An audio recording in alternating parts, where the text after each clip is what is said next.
After the somber funeral for my father, a prominent shareholder, my brother-in-law caught us off guard by raising the delicate topic of inheritance. The focus shifted to stocks and a substantial $5 million bequest, confidently asserting that my wife, the eldest daughter, and my sister was set to inherit this windfall. The revelation initially filled her with joy at the prospect of a significant inheritance. However, their excitement was short-lived when the family lawyer delivered the disheartening news that my brother-in-law had no legitimate claim to the inheritance. I, Greg Johnson, a 42-year-old office worker, reflected on my father's vibrant life, despite his age of 78. He remained full of vitality, actively engaged in his work. My older sister, a perpetual source of trouble, led a carefree life, causing continuous worry for our parents. In her middle age, she introduced Aaron Corner, a man she intended to marry. Despite his youth and handsomeness, I couldn't warm up to him due to his demeanor. My sister demanded that our father finance her wedding, swiftly depleting the funds and unapologetically seeking more. A year after her marriage, tragedy struck. Our father collapsed while playing golf and passed away a few days later. Overwhelmed by grief, I found myself struggling with the funeral preparations, with no assistance from my sister. After the funeral, a lawyer visited our home to discuss the inheritance outlined in my father's will. While my mother and I were already aware of its contents, my sister and brother-in-law were oblivious until then. They shockingly claimed that the stocks and the $5 million inheritance should go to my wife. Stunned and speechless, my mother and I were taken aback. The lawyer corrected them, revealing that my brother-in-law had no right to inherit. Surprised and disappointed, my sister and her husband expressed disbelief and shock. The lawyer dropped another bombshell. My sister and I did not share the same father. This revelation left my sister furious, demanding an explanation from our mother, who wore an indescribable expression. The long-held family secret had finally come to light, leaving my sister shaken and seeking answers. "I'm sorry," our mother managed to say amidst the shaking emotions. "You are the child of my previous husband." Since childhood, my sister had teased me, claiming that Dad loved her more. Now faced with the truth, she seemed unable to accept it. However, she quickly shifted her stance, suggesting that if she was adopted, she would still have inheritance rights. Aaron chimed in, agreeing with her, yet our mother firmly denied any adoption, causing disbelief. "I'm the eldest daughter, and even Dad said so," my sister angrily declared, glaring at me in response. I felt my anger intensifying as I countered my sister's insatiable desire for more, despite the considerable amount of money our dad had already given her. My brother-in-law chimed in, supporting her claim and stating that it's natural to spend money on one's daughter. However, the lawyer intervened, drawing attention to the questionable spending, including debt repayment, and suggested reviewing the will. My sister panicked, claiming ignorance about any will. It turned out that our father had wanted to discuss and decide the contents with the family, but she had skipped it for frivolous reasons. When the lawyer proposed reviewing the will, my sister and her husband reluctantly agreed. The will clearly stated the transfer of property to my mother and me, explaining why my sister was not adopted. Her mistreatment of me and reckless spending had disappointed our father, realizing she had no right to the inheritance. My sister was visibly shocked, and her brother-in-law, who had initially supported her, suddenly changed his tune, accusing her of lying and abruptly leaving the room. In her anger, my sister blamed our mother for not asking to have her adopted, claiming it was unfair that only Mom received the inheritance. Frustrated, she cried and screamed, expressing her disappointment. Despite my sister's outrageous behavior, the lawyer remained calm, explaining that as the biological son, I had the right to receive it all. Before things escalated further, he warned that the police might need to be involved if the situation continued. My sister appeared startled by the mention of the police, given her history of repeated theft. As my mother spoke tearfully to her, she clicked her tongue and left the room. Half a year passed, and the inheritance proceedings were completed without issue. Despite some grumbling from my sister and brother-in-law, they couldn't stand against the lawyer's efficiency. My mother gave my sister a small amount of money, but I had no intention of interfering. The frustrating part for our family was that the two had disappeared. Their blatant greed was so evident that even our relatives were lost for words. One day, my wife suggested that my mother, daughter, and I go out to eat. Since my father's passing, our mother had been down, but she showed smiles when with her granddaughter. I suggested to my mother, "Why don't you live with us?" But Rook still comes home occasionally. Sis only comes around to beg for money, doesn't she? How long does she plan to keep this up? The reason my mom defends my sister is that she is her blood-related child, and there might be concern that if we visit our family home, my sister might cause trouble again. Understanding that, I told her to take her time thinking about it and then drove my mom to our family home. Upon arrival, we encountered something unexpected. The lights were on in our supposedly empty home. It wasn't the time for the helper to come, so we were puzzled. I parked the car, suggesting, "Let's go up and have some coffee with Mother." We got out of the car and headed to the entrance, but the moment we approached the door, a car came rushing in. "Mom, watch out." Hearing my daughter ahead of me, I shielded my wife with my body. The car just grazed me, and I managed to dodge it, but I collided with a nearby flower bed, injuring myself badly. The car stopped after hitting the garage door. "Are you okay, Dad?" My wife and daughter rushed over, supporting me. Mother was trembling in shock at the sudden event. Understandably, from that moment on, a day of turmoil began. I was taken to the hospital by ambulance and had to be hospitalized briefly. Later, I heard that Aaron Warner, my brother-in-law, was driving the car. According to the police, he explained that he mistook the accelerator for the brake. However, I had my doubts about that story. Amidst all of this, my sister and mother visited me in the hospital. Mother left briefly to arrange flowers, and during that time, my sister coldly looked at me and said, "You're only tough and bodied, huh?" With a slightly disappointed tone, I couldn't help but give her a smile. "If I had died in the accident, Mom would inherit everything, right? Messed up your plan," I said a bit sarcastically, and my sister looked uneasy. "You planned this, didn't you?" When I asked, my sister looked away, and I added, "But I won't be accepting Mom's share, so it won't work out for you." My sister looked surprised at this. She probably thought I would naturally accept it. I have a wife and kids, so I passed the inheritance to them. It's not strange for the head of the family to think that way. Even so, I've made a will early, like Dad did. My sister was taken aback at this. "What? So that means—" "Yeah, unfortunately, my share of the inheritance won't go to Mom."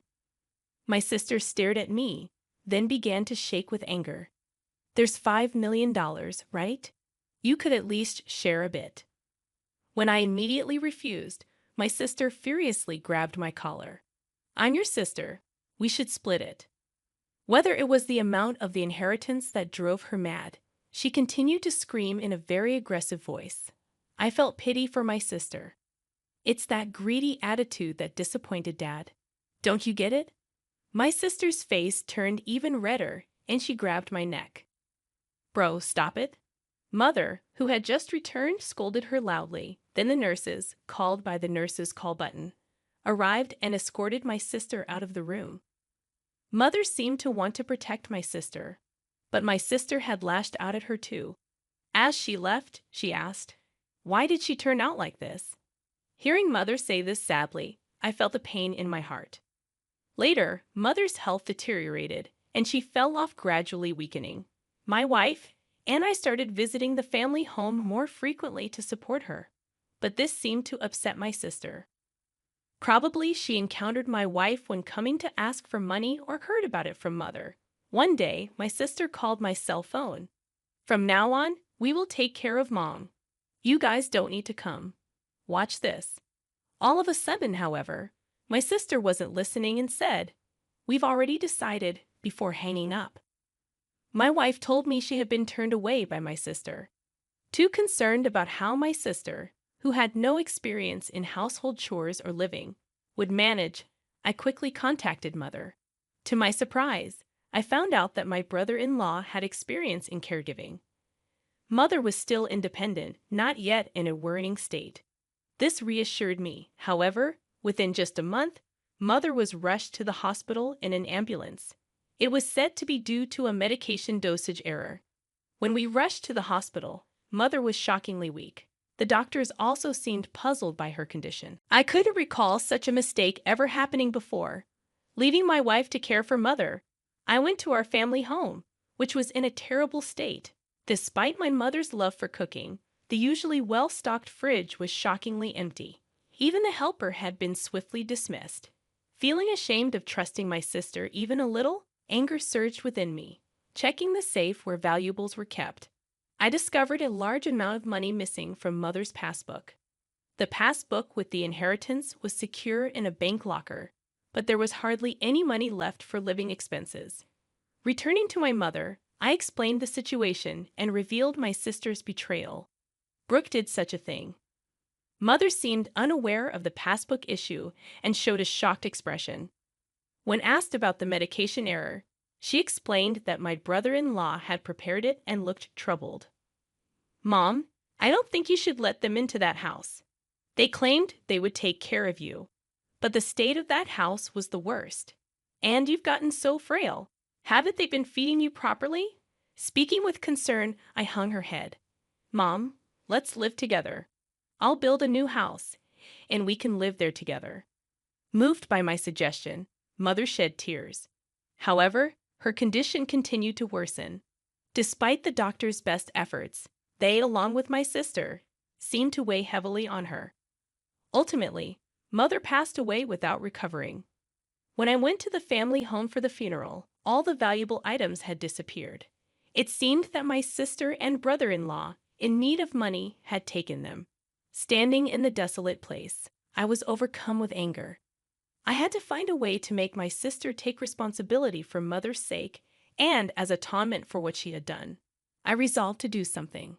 The day after Mother's funeral, my sister and I met at the lawyer's office to discuss the inheritance.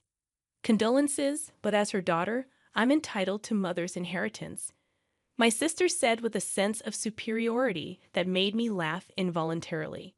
She seemed to be under some misconception. "Let's open the will then." As the lawyer revealed the contents of the will, my sister turned pale. "You're joking. Why, bro? You are not entitled to any of the inheritance. This is in accordance with Dad's wishes." My brother-in-law started to get angry, but the lawyer had nothing else to say except repeat the same thing. "This must be a mistake. Bro is her child, isn't she?" My brother-in-law suddenly became furious, throwing things off the table. "Are you trying to trick us? We won't let you get away with this.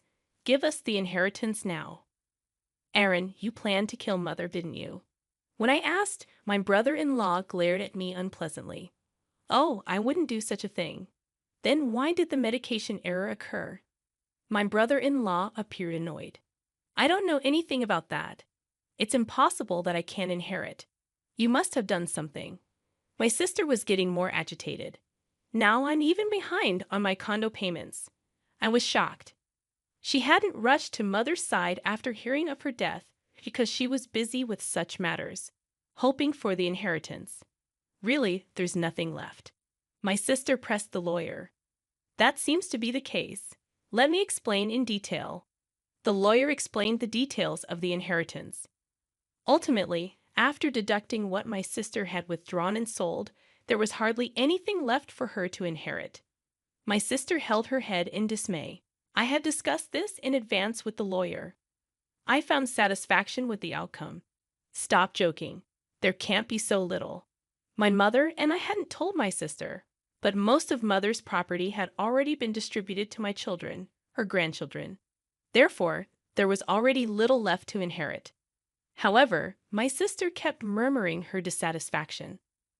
I felt nothing but resentment towards my sister, who had lived off the money given by Father and now Mother, thinking she could rest easy knowing I would take care of her. "But you just took her money. You are a true disgrace to our parents." I raised my voice in frustration. "Caring for someone costs money, you know. Don't you understand? Then show me the receipts for what you spent on mom's care. I'll cover any necessary expenses. As I extended my hand, my sister turned pale and was at a loss for words. I threw those away. That's not good. Without receipts, it can't be proven as evidence. Hearing the lawyer's words, my sister struggled to find a response. During this, my brother-in-law tried to calm me down. Greg, your sister is in a tough spot. Maybe you could help her out a bit as family. I cannot. My immediate response left my brother-in-law speechless. I've been hurt by my sister for a long time. Frankly, I feel like it's karma, but you're the only siblings, maybe just a little. He tried to say more, but I refused. I was filled with anger, and so was my brother-in-law, apparently. Dan, if that accident had worked out, Rook would have had the entire inheritance. What accident? Before I could ask, my brother-in-law started talking on his own. Because of this brother, things didn't go as planned. I was supposed to get a new car, but now there's barely enough money left even for repairs. My sister tried to stop him, but it was too late. That's a pretty serious statement. You could be accused of fraud. The lawyer held a recorder, smirking at my sister and brother-in-law. What the heck? Isn't that against the rules to do that? You agreed to our conversation being recorded at the beginning, didn't you? Called out by his own words, my brother-in-law's face turned pale. To him, I had one thing to say. Aaron, I will be pressing charges about that accident. Don't joke. Where's the evidence? The evidence has just been provided by you. My sister, crying, began to hit my brother-in-law. You idiot! It's all your fault. Why did you say that? Later, my brother-in-law faced legal consequences for his actions. Additionally, unresolved suspicions about his past emerged, requiring police involvement. For some time, my sister, as an accomplice, was said to face lesser charges. However, struggling with her condo payments, she was turned away by relatives when she asked for money. In contrast, I chose to work earnestly and not rely on inheritance. Now, receiving stock dividends has become a small pleasure in my life. In the aftermath of the legal proceedings, the rift between my sister and me widened. The family bonds that were already strained became nearly non-existent. Despite her attempts to seek support from relatives, my sister faced a cold shoulder and her financial struggles continued. Meanwhile, I focused on building a stable and fulfilling life for my own family, working diligently. I found solace in providing for my wife and children without relying on the tumultuous inheritance battles that had plagued us. The stock dividends became not just a financial benefit, but a symbol of my commitment to a more secure and principled life. Over time, my sister's situation didn't improve. The consequences of her actions weighed heavily on her, both financially and emotionally. It became a stark reminder of the importance of responsible choices and the lasting impact they can have on one's life. As the years passed, I held no ill will towards my sister, recognizing that everyone faces their own battles and makes their own choices. Still, the events that unfolded served as a powerful lesson about the significance of integrity, responsibility, and the enduring consequences of one's actions. In the midst of the turmoil, I found strength in forging ahead with resilience, determined to create a future that wasn't tainted by past misfortunes. The dividends, once a mere financial gain, evolved into a testament to the enduring power of personal growth and the ability to rise above adversity. Life moved forward, and I embraced the opportunities to thrive, leaving behind the shadows of familial discord. The lessons learned from this chapter of my life became an integral part of shaping my values and decisions, ensuring a legacy built on principles rather than the pursuit of material gain. In the end, it was not the inheritance that defined my journey, but the choices made along the way. Choices that led to a life grounded in authenticity, resilience, and a commitment to building a better future for those I cared about the most.